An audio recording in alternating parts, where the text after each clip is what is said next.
This is when you need a brand to be so strong that it stays in a thriving place with or without you. If you don't have a brand that's reflective of the intention of your business and the image of your business, it's going to be conflicting. Welcome to Start With a Win, where we unpack leadership, personal growth and development, and how to build a better business. Let's go. Does personal brand really matter?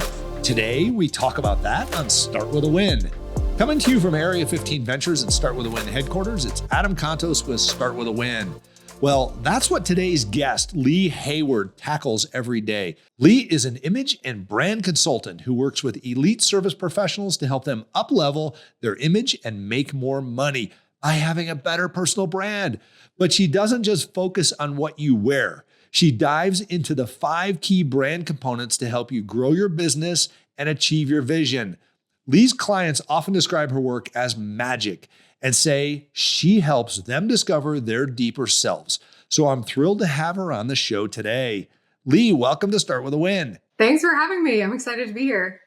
Yeah, this is a really cool topic, and it's one that's very important. I think a lot of people have, let's say, either not even known that this was important or neglected it because it is something you have to work on in order to build your leadership. So Lee is an expert on leadership image and how that ties into your brand and how it helps you grow your business. So Lee, take me back a little bit. How did you get into being a consultant on this and starting your own business called the Prosperous Image? Yeah, it's funny because I have kind of a classic entrepreneur story where I had a job. Actually, I loved my job, so that's sometimes different. But I didn't love the life that it created. And so I just wrote a press release and was like, hey, here's what I do. I'm going to help people put different clothes on. And at the time, I wasn't even thinking about it from a bigger perspective, like branding and leadership. And it was just something I loved doing. And the press release got printed, which was kind of a miracle because I didn't know what I was doing. And then somebody hired me, like miracle number 2. And then I was like, I guess I do this. But like any business owner, then you have to figure out how to actually build a business. And I quit a job I loved with the goal of having a life I actually loved. So I had to then go figure out how do you become a leader in an industry and be able to sort of do both sides where you have a life and business that you love. So that's where it all started. Awesome. So give us a flyover. I mean, what does this have to do with business? And what does this have to do with us as a leader? Why should I be listening to Lee talk to me about my prosperous image? Yeah. So in the beginning, like I said, it was all about putting clothes on people. And I started watching what would happen when people showed up with a little bit of a different type of presence in the world. And the impact and the ripple effect it was making was really exponential compared to the amount of work that it had taken to just start to, put something different on you. But the real work came from seeing yourself in a different place. And if you're doing it in a way that builds a right foundation that's going to help you grow your business, you are starting to think about your presence and image from a place of where you actually want to go. What's the vision you want for your life? What's the vision you want for your business? And as I started working with entrepreneurs, I had started just on the personal styling side. And it's very important to start there. But what I started noticing is if you used your own self and were super clear in what you wanted, you actually sort of monumentally dialed up your own leadership in a way that asked your team to also step up, and just massive ripple effect. Awesome. I've noticed this. It's fascinating, and everybody needs to take a step back and look at how our senses perceive trust and value and our desire to work with somebody. I mean, the reality is, I think as human beings, I think the number one thing that we typically rely on is our eyesight when it comes to, do we like something, not like something? We start making instant split second decisions. And frankly, if you walk into let's say a professional establishment, like let's say you're going to have some elective surgery done and you walk in and the surgeon looks like they just got off the beach or something like that. Or they're kind of nasty, like they were just cleaning out their garage or something like that. Nothing against people who do that for a living, but the reality is that's not what I want my perception of my surgeon to be. Why is it that we instantly form these opinions based upon what we see?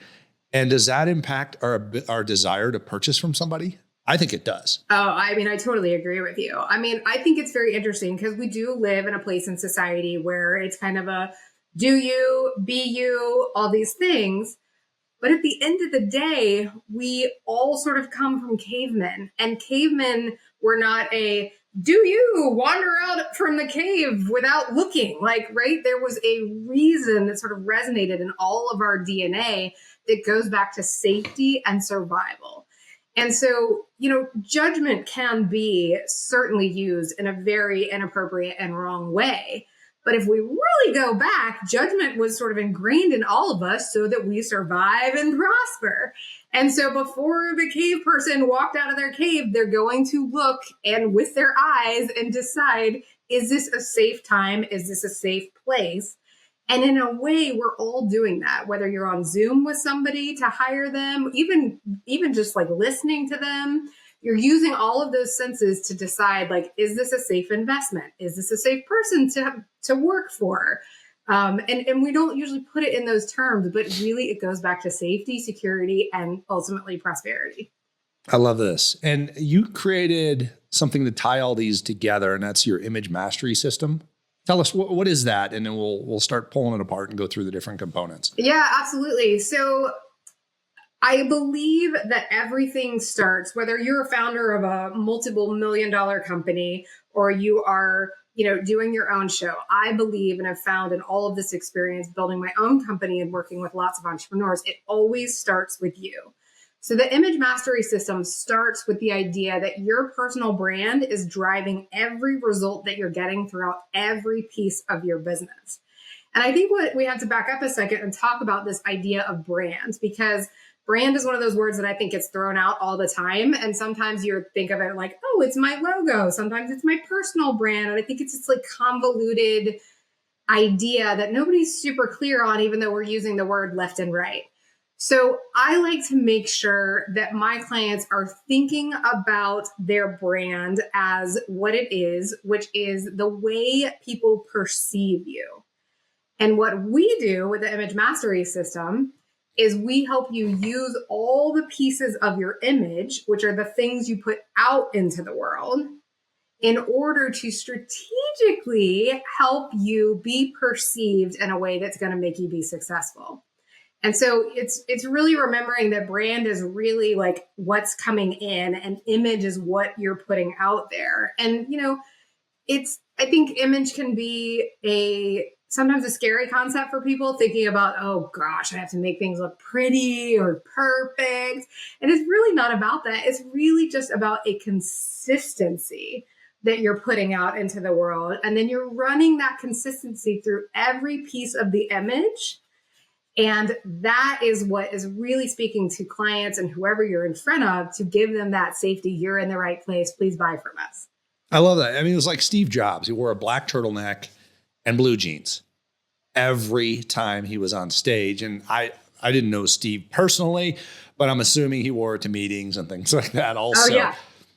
So that was his image. I mean, you look at like Gary Vaynerchuk has a particular, he wears, Air Jordan sneakers or whatever, baseball cap, has a particular look.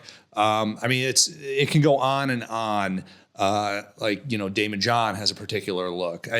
All of these different key people, when you think of this person, it resonates in your brain. This is what their personal brand is. It's fascinating because you're right. We have this like separation of some people going, you shouldn't judge what I look like. But on the other flip side of the coin, or I guess you could say, the other side of this, it cuts both ways philosophy. If you don't have a brand that's reflective of the intention of your business and the image of your business, it's going to be conflicting.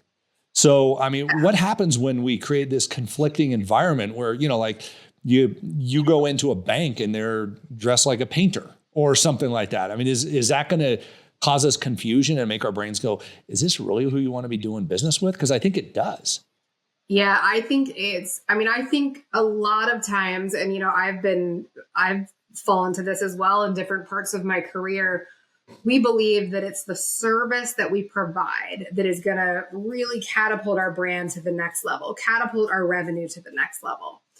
And the service matters, but I always remind people the service is kind of a given. When I hire a lawyer and I am getting my estate plan, I kind of assume that it's going to be a good estate plan. Right. What starts to chip at that revenue trajectory and growth trajectory is inconsistency, like you mentioned. And it's the things that make our mind sort of self-consciously start doubting, I don't think that they actually know what they're talking about. I wrote a whole chapter in one of my books called Strategically Suited, which I won't say the actual chapter name because it has a bad word in it, but it's called The Bird Poop Lawyer, but I didn't use that word. And it's a story about when my husband and I refinanced our house a few years ago. The attorney showed up to our house to just sign papers for the closing, and he had bird poop all over his car. And it was like kind of a monumental amount of bird poop. And I walk in the house and I'm just dying to know what in the world happened because I had not quite seen anything like it before. And he just says, I park under a tree. I live here and I park under a tree. And so here's what my mind is doing. You just told me where you live. I know where I live. I know there's at least 6 car washes on the way. Like in my mind, there was like a geese uprising. There's something like really cool and exciting. And so I was really disappointed. And what happened was I just assumed that the whole closing was not going to go well. It happened too. I don't know his name. I don't know the firm. I don't know anything about him to be able to refer him. And so it was something that had nothing to do, like a bird poop car has nothing to do with whether the, refinancing of my house goes yay or nay. But that's the thing I remember. And so never again would I recommend that firm. Would I recommend him? I don't even know what his name is. That's incredible. And a lot of the people that listen to this are in the mortgage and the real estate space. So, you get an image that way, and it's fascinating. Like when we take a look at real estate agents, your client is going to see your car. They're going to see how you dress. They're going to see how you operate.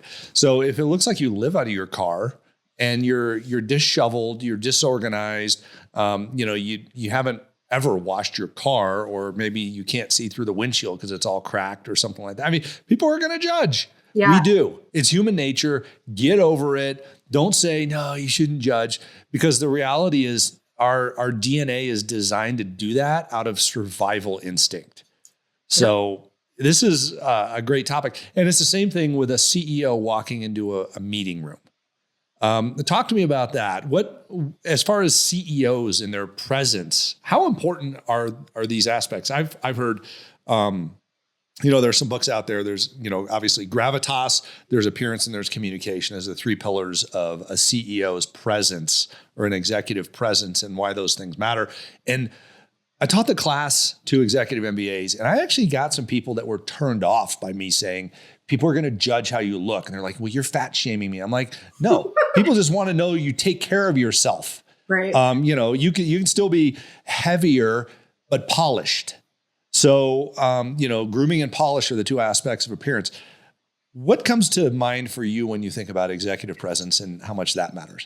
Yeah, so I'll back it up a little bit because I think this is really important. I have found that in the growth of a brand, there are sort of 3 phases of the image. And in order to be a high-level executive who is able to lead from a place where, people get things done, things are happening, all the things are going right, you kind of have to be aware of this trajectory. So when we start out, no matter whether we are the peon working to be the CEO or you're just starting a business, it's your personal brand that actually helps you create the vision and clarity for where you're going. Because in order to create a brand that's correct and authentic for you, you have to design it from the inside out. And so you have to be really clear on your own values and desires. So that's step 1.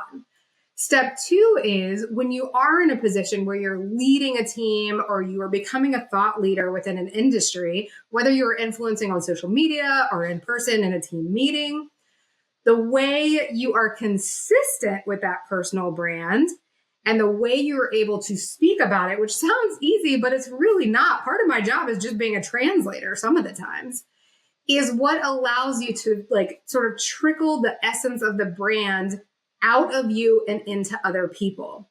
Now, the third step is where this executive CEO stand comes from. This is when you need a brand to be so strong that it stays in a thriving place with or without you. But you had to do those two steps first in order to sort of earn your sort of keep, if you will, at that level and get an entire team and organization on board with what you're doing.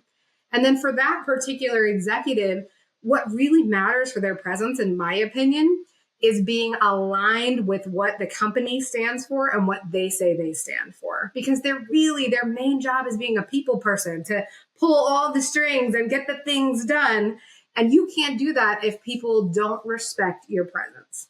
I love that. That's amazing. So, all right, people respect your presence. We talked about personal brand here. One of the key aspects to your image mastery system is online persona. I see a lot of people hiding from going online. They're like, I don't want to have an online presence, as a leader of a company. But my feeling personally is that somebody should be able to know who the CEO of a company is that they're doing business with. And people want to know. I mean, Gen Z wants to know who the boss is and what do they stand for. Yes. So take me through your perspective of your key aspect of online persona. Yeah, and online persona is a really interesting one because it's where, I don't know if I said this already, but like it or not, planned or not, decided or not, you have a brand, you have an image. So the choice is really like, are you making it what you want it to be?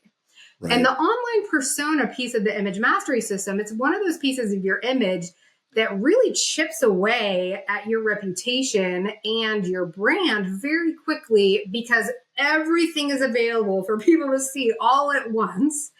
And if it's not current, it's not updated, your pictures look terrible, or you look nothing like the photos that you do put up when people meet you in person, it creates this instant mismatch that goes back to that like moment of like, I don't know if it's really a secure thing. And the thing that I find actually is the biggest piece of this is really like just taking a second and being really honest with yourself. And back to your word of hiding, ask which side are you hiding from? Because we're all hiding in some way. You're either hiding, putting yourself out on social media because it seems like a pain in the butt, or like, your hair wasn't done, or whatever the situation was. Or you are hiding your true self with social media. And so really being honest with yourself and sort of building an online persona from that honesty is really key. And then you've got to, what I recommend to my clients is actually have a third party, which, is me if we're working together, but anybody can do this. Have a third party Google you and have them literally look at how many versions of you show up. And of course, there's all sorts of versions and iterations of all of our businesses. But what is the perception that they feel when they see you online? It's almost like kind of being secret shopped in a way. It's a really like, if you can stomach it and find the right person to be honest with you, it's an amazing tool. I love that. What do people feel when they see you online? That's a powerful question. And I don't think too many, even your business brand, have them, pull up your main website. What do they feel when they see that? And then have them look you up. Are those things in alignment? Correct. I mean, that's a big question. If they're conflicting, people are going to lose trust. Well, and what happens is typically as you're growing a business, you're like, okay, I need a website. I need business cards. I need better clothes. I need this. I need that. And everything sort of gets built when you need it. And once you get to a certain point, you have the revenue, you have the growth where it makes sense to go back and like look at all the pieces in a row. But most of the time, there's a moment in time where everything was built in different versions of who the business was. And sometimes that can be very, very jarring and apparent to the potential client because they are no longer sure who you are or what they're buying. Because we're all buying a feeling, right? There's that concept of impression of increase. Wallace Wattles, the book is Science of Getting Rich. Everything in life we do or we purchase because we believe it will increase our life in some way. As simple as a stick of gum. You put a stick of gum in your mouth because you think it'll freshen your breath or it'll be fun to chew or whatever it is. And so that's what people are sort of subconsciously doing, is seeing how are you going to increase their life. And it's that online persona that can sometimes get you. I love that. That's so cool. So as far as we see a lot of people who are afraid to get on video, are afraid to post photos of themselves. They post a meme or something that they see that really does not portray the image of them whatsoever. It's just they think people want to see it or hear it or it resonated with them at the moment. What do you think about leaders? And I'm by the way, I'm coming from a position out of all, transparency. I have my students create a video as a leader. And I teach them how to create a video, camera angle, lighting, sound, what to say, how to say it, things of that nature. How important is somebody seeing you actually act as a human being versus just something that you say? I mean, I think it's huge. I believe what sets my company and me in particular and apart is that word feel that we talked about a minute ago. Yep. I don't really care how you want to look. I only care how you want to feel. And then my job is to align everything with that. So video is a great example of that. If you feel like an idiot, that will show up on camera. I tell people all the time, if we're planning for photo shoots or whatever, if you don't feel good in those clothes, those are not the clothes. It will show up. And sometimes it's just being uncomfortable. I mean, I remember watching myself on live TV for the first time, and I did this weird thing with my eyes where I don't know, I was like blinking them, trying to look like a doe. I have no idea what I was doing. And I would not have known until I did it. And I had to do the work to watch it and see why I'm doing it. Like, what is it? It was, I was feeling uncomfortable in some way that made me do that. And so I had to sit with that and then ask myself to grow. And that's easier said than done. I completely realize that. But I do think that's really key, is figuring out the why behind why you feel like that. And then what can you do to change it? Some people are better on video live. Some people are video when somebody sits on the other side and asks them a question. Some people want nobody in the room. So how can you make it authentic to you? Well, here's the reality, though. You're not going to know until you try. It's very true. So that's sort of the fun. That's sort of the fun of life. Totally. Yeah. I don't know if I can ride a bike until I get on a bike and start pedaling. Okay. I mean, it's the same thing with video. You don't know what you're going to look like or sound like until you do it. So just go do it, folks. And your first video is going to be your worst video. I can just promise you that. So, all right. So we've talked about personal brand, online persona, things like that. Let's bring this kind of around. You're growing a business. You have a team of people. How do we align that team of people with our personal brand and what we're up to? Yeah. So this is one of my favorite things to do, because my big why is helping everyone live their potential. And so when I come in to work with a business, it's of course the founder's vision and whatnot, but they are blessed to have this team of people who are helping them create the impact that they desire. So how do you get them on board is you have to make sure they understand, I'm going to use the phrase what's in it for them? Why does it matter that they show up a certain way? And the main thing is that they have to be bought into the why behind what you do. And that's a different speech in the conference room than we've got to stop dropping the ball and answering the phone like this and doing it like this, instead of, listen, the goal of this company is that we create an atmosphere there where these people go through this process and have no regrets. I mean, I'm just making this up, but therefore, we act in this way because we believe it helps the client go through that process, and we hope it helps you go through your life like that too. Again, totally making it up. But when you have a process that seems stupid, like always use blue ink on the right side of the whatever, if there's a reason and a why that is bigger and making an impact, it's way easier to get people on board. I love that. Okay, that makes sense. All this ties into experience. Right? The experience that the consumer faces or can expect, the reputation around that experience, things like that. Tell me, What key points should we be thinking about when it comes to customer experience as this all comes together? Yeah. So, I mean, there's a great book, Joey Coleman's Never Lose a Customer book. He talks about how the first 100 days with your client is the key. That's when you either keep them or lose them. And the idea of sort of secret shopping, like I mentioned earlier with the online persona, is one of the fastest ways to figure out, wow, the experience I thought my client was having is not what I thought was really happening. And I'll tell you a super quick story, but that illustrates this. I got new tires on a car. I'm very blessed. It was my extra car. I call 7 times, nobody answers. And I'm like, why is my car not ready? So I drive there in my other car because now at this point I'm annoyed. And I'm like, your phones must be broken. No, we're just really busy. At this point, I'm like, okay, well, so am I. And they're like, we're sorry, it'll be ready tomorrow. Fast forward tomorrow, no call, no nothing. So it was a fairly miserable experience. I had frequented this place for probably 20 years. I've lived in the same town for 20 years. And here's the thing. Once you mess with the experience that somebody has, once I had that very kind of negative, like, you clearly don't value my time, I will never go back. 20 years. One time, draw a line in the sand. And I've gotten tires on other cars and we didn't go back. And so the experience is truly the thing that honestly is what your client is talking about. You think they're coming in to purchase something, but they're actually buying something else, which is the way they feel when they're working with you. That's powerful. Amazing. Lee, where can we find you online to learn more about these concepts? Yeah, absolutely. So the personal brand concept does have a book component that's called Strategically Suited, which is on Amazon. There's a new book coming out later this year.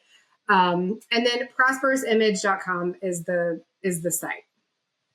Awesome. And through Prosperous Image, you can, if somebody wants to work with you on these concepts, they can sign up there or contact you. Yep. All the contact information is there. And everything starts with just a phone call to literally see where you are and where you want to go. And just to help you figure out, okay, here's how you would close the gap. And if I'm the person to help you do that, great. And if not, go close the gap on your own. Because, my true hope is that I am living that why of helping others live their potential. And I happen to do it through branding. Awesome. Lee Hayward, you've been a huge help to us today, helping us understand how our personal image and our brand and everything ties together in order for us to actually make more money in our business and further our careers as, in growing the corporate ladder or becoming, more influential in the businesses that we operate in. So thank you so much for sharing all that with us today. I have a question I ask all of the leaders on the show, and we'd love to have your answer to this one. Also, how do you start your day with a win? Well, I have listened to the show and seen the show before, so I came prepared. Oh, wow. It's cliche because, I don't know, I start my day with a journal, but it's true. I wouldn't say I'm a journal person, but the 5-minute journal is very visionary, which I am very visionary, and it combines vision and gratitude. And it's been a real key for me over the last few years. There's nothing wrong with vision and gratitude. It keeps you aligned and it gets you going. I love that. That's a great answer, Lee. Thank you so much for all that you do. Thanks for sharing your wisdom with us today. Make sure you check her out online. And Lee, thanks for starting with a win. Thank you for having me.